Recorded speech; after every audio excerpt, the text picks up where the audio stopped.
Welcome to PC Error Detective.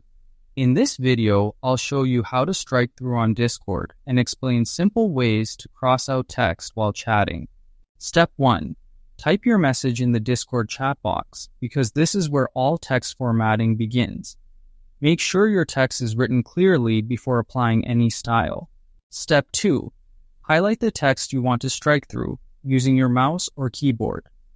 Selecting the text is important because formatting tools only appear after highlighting. Step 3. Use the formatting bar by clicking the S icon with a line through it that appears above the selected text. This instantly crosses out the text and is the easiest method for most users. Step 4. Use Markdown by typing 2 tildes before and after the text you want crossed out, like your text here. This method works on desktop, web, and mobile versions of Discord. Step 5. Find the tilde key on your keyboard, which is usually located near the number 1 key.